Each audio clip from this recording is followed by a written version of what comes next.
Hey, welcome back. On my way home, I am Miss Mandy, and today is the day you've been waiting for.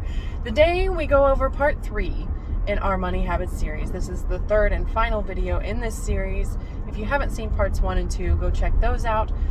Basically, we're reviewing my money habits, mine up to this point in my life, the good, the bad, and the ugly, and that's what the other 2 videos are about. We did the good and the bad last week, and today's the juicy one, the ugly money habits, the ones that have had the worst financial impact on my life thus far. So we're going to talk a little bit about that, and we're going to talk a bit about what you can do if you find yourself in a similar situation, or what I wish I would have done differently as it is. And the first one is the most important. So please, if you don't watch any of this video, any other parts of this video, stick around for this one. The first ugly money habit is not being financially educated. And it's true. It's the most important thing you can do for your finances is get educated on how money works. I thought I knew how money works. You know, you go to work, you get money, you buy stuff, you spend money, right? That's pretty simple. But it turns out if you want to be wealthy, money is a lot more complicated. The habits behind the wealthy are a lot more complicated. How to do the things the wealthy do. You have to learn all of that stuff because it's not taught unless you grew up in a wealthy household. I didn't grow up in a wealthy household. We didn't talk a lot about money. And it's not something that, you know, that we were hush-hush about. It's just not something that came up. I mean, we had good times and bad times like every other family on earth. And I think that, you know, for one, as a parent, I can understand not wanting to share tight money times with your kids for a couple reasons. One, you don't want them to worry. And 2, you know that everything's going to be okay. And then 3, you don't want them blabbing it all over the place because kids will do that. They just freely share with everybody around them, their teachers, their friends' parents, because they trust people. And it's not that you don't trust those people to know your situation. It's just that you don't want everybody knowing what you're going through sometimes. It's just personal sometimes, right? So we didn't talk a whole lot about money, but we didn't learn it at home. So when we went to school, are we going to learn it there? You guessed it. No. If you're anything like my public education was, there was not a lot talked about as far as money is concerned. I learned a lot of other things that to this day I have yet to put to good use, but I never, that I recall, learned about money. I remember in a business class that I learned how to write a check, learned how to spend money, didn't learn how to make money, didn't learn how money was made or how businesses are made or anything like that. That is just the craziest thing to me, is that we never learn about the one thing that every single one of us needs and uses every single day. But yeah, so when it came to high school, you know, and it's time to pick your major and your career and go to college, and you've got all of the weight of all of these decisions on you. And you get lots of counselors to help you pick what your career might be. And you get lots of people telling you what you could major in order to succeed in that career. I don't remember one person telling me about how student loans work, or, you know, helping me to understand that what a student loan was. I mean, I knew that college costs money. I knew that it cost money, but I didn't know how big of an impact paying student loans would have on the rest of my life. If I had, I would have done things differently for sure. That's a whole other video, but still, I'm just going to tell you a little story here. So,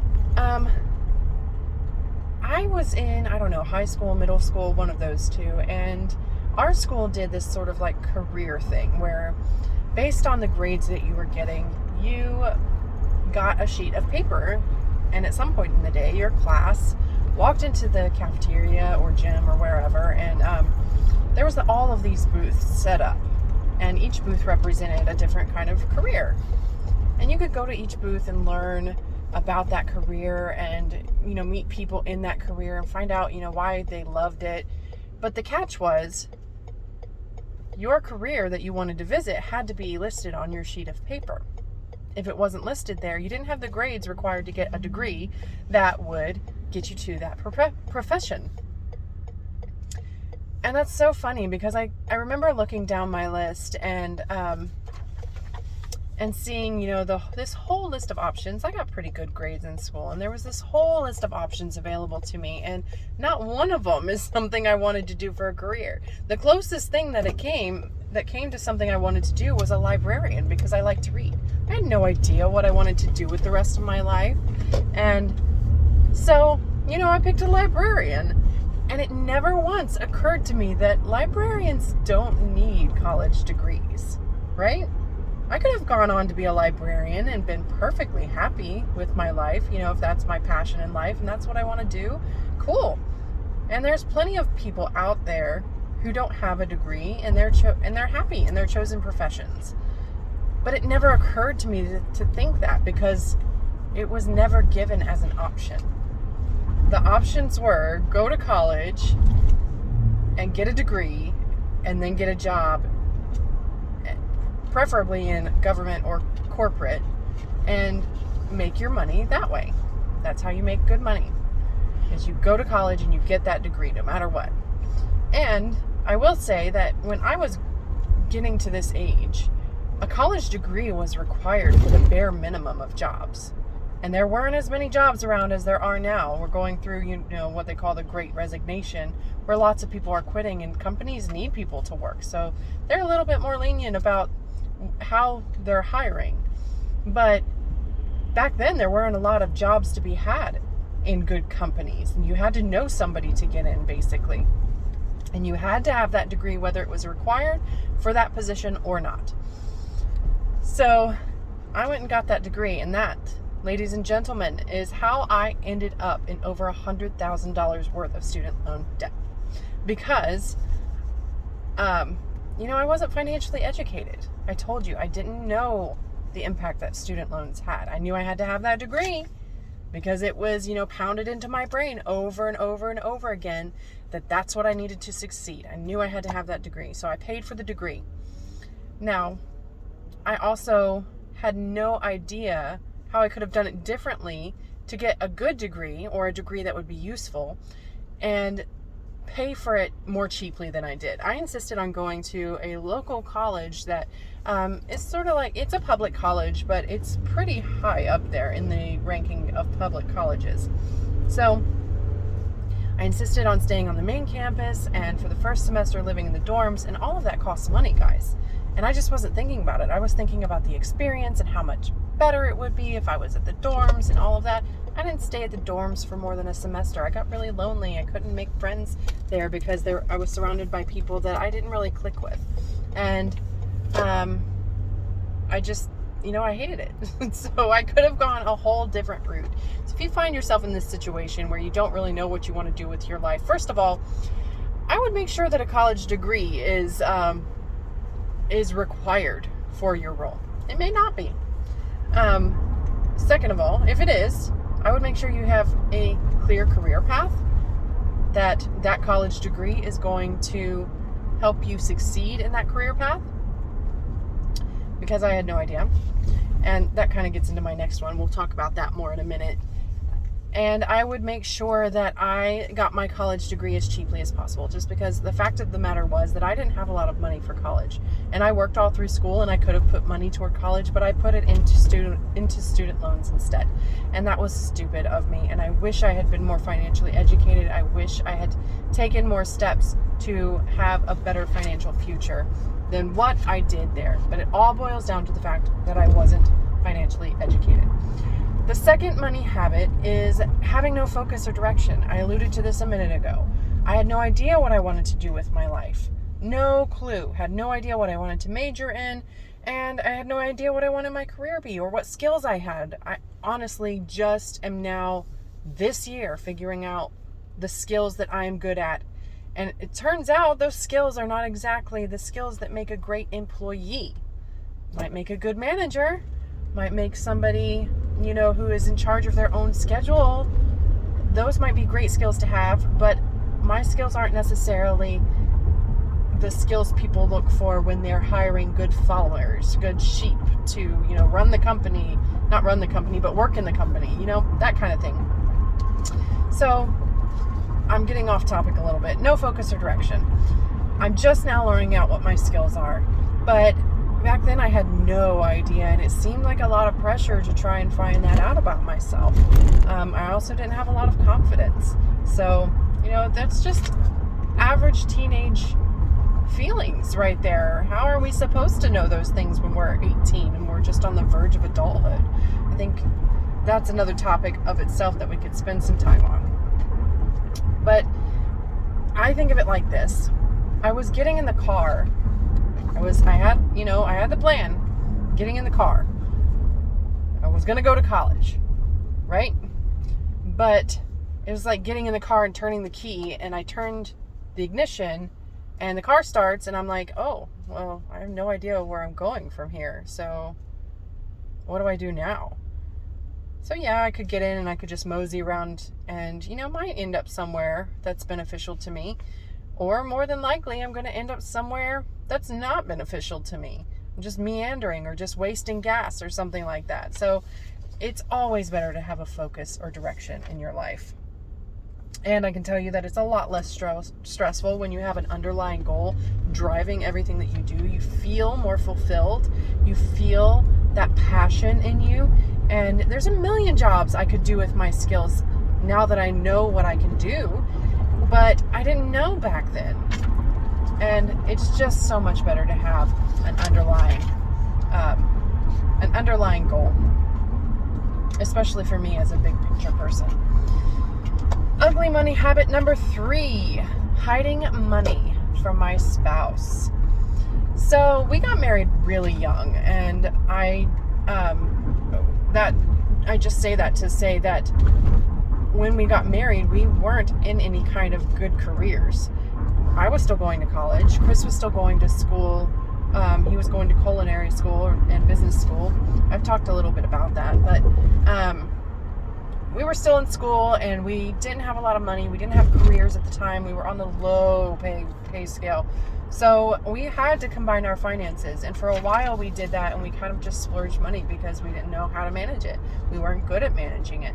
And after a while, we got into some trouble, and we started to get our finances in order. And we ended up doing Dave Ramsey's envelope system, which is great if you have no idea how to manage your money. That really teaches you something about your income. It teaches you something about how to spend your money and what to spend it on, what's really important to you. So that's what we did. We took it out in actual cash and did the envelope system in actual envelopes. And so once in a while, I would squirrel away some of the cash in, a separate location. And I sort of see this stemming from my scarcity mindset, which I talked about in our bad money habits video. I just always felt like that, there was never enough. And I felt like, if I could just squirrel away a little bit, maybe we can go and do something fun with it. Or we can just squirrel a little bit away and we can just sit and watch it grow, and then we'd be in a better position than we are now. But that's what I did, and it was not a good idea. We never fought about it. Never. Not once, but lots of couples do fight about money, and it's never good to hide something like that from your spouse. We were both earning money. We were both putting money into the pot. We had our finances combined. And it wasn't fair of me to do that. It closed off all the channels of communication. I disregarded what he thought should be done with the money and thought I knew best. But that is not something I would recommend at all. In fact, it can turn really ugly really quick, because if I found out he was hiding money from me, I'd be really pissed. But what could I do differently? What could I have done differently then? Well, I could have told him about it. I could have told him how I felt. More importantly, I could have told him hey, I don't want to make you feel bad. We're in this together. I know we're both working as hard as we can, and I know it'll be better down the road, but right now I feel like there's never enough, and that worries me. And I feel like we need emergency funds, and we need some money piled away, and I need this for my peace of mind. And if I told him that, he loves me. He would have been more than happy to do stuff like that, but I don't know, something about keeping it secret. It was not a good idea at the time, but it just felt easier. And it was easier because communication is sometimes really hard. But yeah, that's an ugly money habit I would definitely not recommend you use. Ugly money habit number 4 is inconsistency. I've never been a good decision maker. I've always been the type of person that can see the benefit in every opportunity. So it makes it really hard for me to decide on one course of action versus another.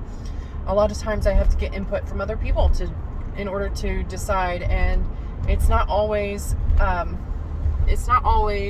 satisfying to me when I do make the decision. I often worry about, what if I would have made the other decision?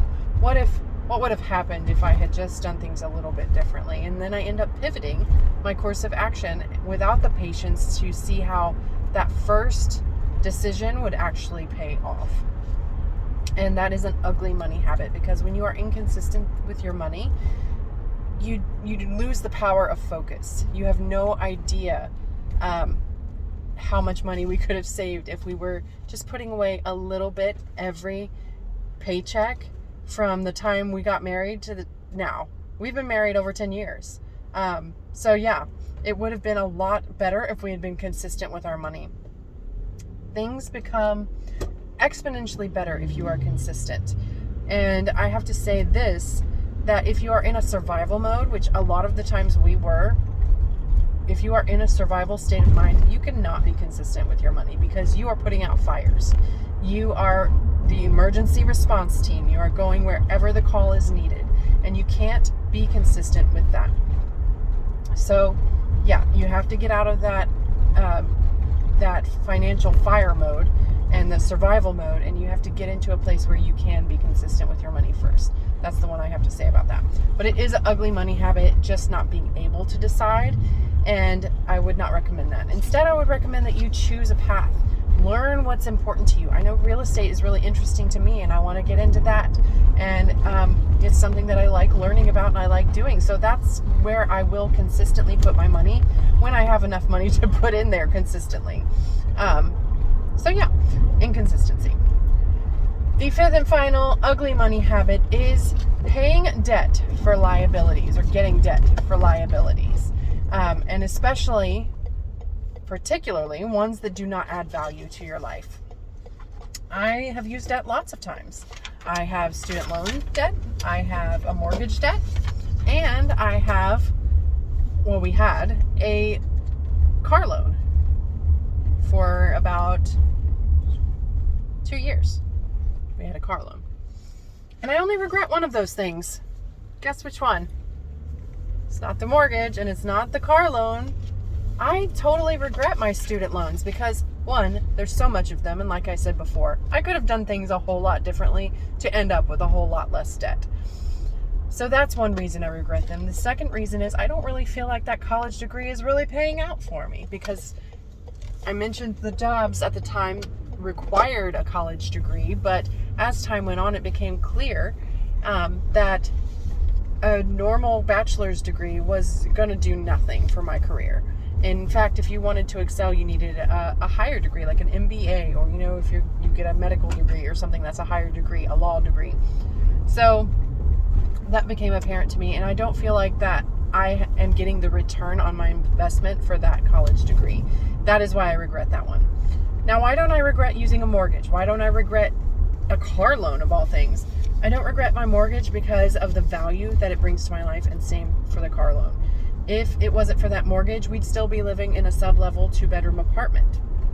Yeah, we could move to a rental house. We could move to a bigger space, but then we'd be paying a lot more than we're even paying now for our mortgage for a lot less value. So it brings a certain level of value to our lives. Yes, we are responsible for our house maintenance. Yes, if we didn't like those things and if I wasn't capable of paying for them, we would not have gotten a house. I'm that type of person. By the time we got a house, I was financially educated enough to know what kind and how much house we could get ourselves into. And even then, I kind of overestimated a little bit on the maintenance side of things about what we could handle. But we're getting around to that now. And as for the van, we bought this when we were expecting to be a family of 5. We needed room for 2 car seats and an older child, as well as us 2 adults. We have 2 dogs that we take places. We needed that value in our life. And if we had waited, it would have been, it would have been different. If we had gotten, a a lower car that we could have paid cash for, it would have been a very sad van indeed. It's just the vans hold their value because of how many people use them. And I'm not making excuses for debt. I'm saying that the debt was worth it. It was worth it to me. It added the amount of value to my life that made that debt worth it. And we did end up paying off our car loan in our mortgage refinance. That's just luck and good timing. I could not have timed that. It's all due to the pandemic. I couldn't have predicted that. That's not something we had in our playbook at the time. But yeah, so it did. Just don't pay debt for liabilities that don't bring value to your life. And I'm not saying that lots of debt on things that bring lots of value to your life is good. Maybe pick one or two if you're going to go that route. But it all comes down to that first one, being financially educated about it. And don't pay debt for things that don't add lasting value to your life. That purse is going to go out of style. That extra guacamole is going to flush down the toilet eventually. So just be mindful of what money habits you're using. That's all for today. I hope you enjoyed this series. Give me a thumbs up if you did. Leave me a comment down below if you think of anything I didn't put here. And I'm home now, so I will see you in the next one. Bye.